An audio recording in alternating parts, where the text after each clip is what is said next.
What's up guys, Jay here from All In Fitness in Belmar, and today I want to go over box squatting with you. First off, I want to say, if you're back squatting, it's assumed that you've already tackled goblet squats, either with a dumbbell or a kettlebell, and as well as front squats. So if you haven't already done those movements, you probably should start with those before you get to a back squat.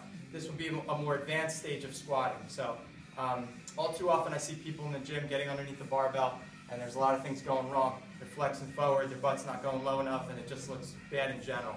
So make sure that you're doing everything in the right order and you're not setting yourself up for injury. So if you're just starting out the back squat, you might want to start with a box squat. So this would be a safe approach to start and kind of set up the height that you want to get your hips down to. So you might be a little bit higher. For me, I'm about 5'7". I got 5 risers here and one 35-pound plate. So if I sit down, I'm just a little bit below my knees, which is about where you want to be in a squat. Okay? This is not squatting. Okay? You want to be going down low, below your knees. So that's the first step. Make sure that your box is set up about 2 steps back from the barbell. I see people walking back 5 steps sometimes with a good amount of weight on there. Why make yourself work harder? So we don't want to do that either. Okay, so you got your appropriate weight on here. Make sure that the barbell is centered and that you're centered on the knurling of the bar. So you have the grip markers here. Comfortable with, for me, I'm going to use one finger just outside of these little line markers on the barbell. That just seems to work well for me.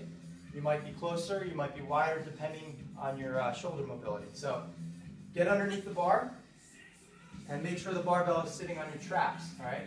Not on your neck back here, but on your traps, okay? Get underneath it. You're going to get your feet a little wider in shoulder width. You're going to stick your butt out, pull your chest up, and head should be up angled a little bit, about 5 degrees. You want your eye level to be just slightly elevated, okay? And one other thing I should mention, these are J hooks. Make sure these J hooks are at the right height as well, because if they're too high, you're not going to be able to get it off. As you can see, there's a little bit of a lip here. If I walk up to the J hook, my shoulder obviously needs to be above that, okay? So don't make it too close. Make sure that you can squat underneath it and clear it very easily as you're stepping back. Okay, so back in position. Okay, I got all my cues, butt back, chest up, head up a little bit, and I'm up. Okay, 1 step, 2 step, and there we go. I'm right there. So now into the squat movement, my hips are going to drive back first. I'm not going to bend my knees first. I'm going to go back with my hips, and then I'm going to follow with my knees. I'm going to sink low. I'm on the box. I got tight abs. Breathing in. Exhale and come up. Again. Create abdominal pressure. Back. And up. 1, 2. And I'm back on the rack here.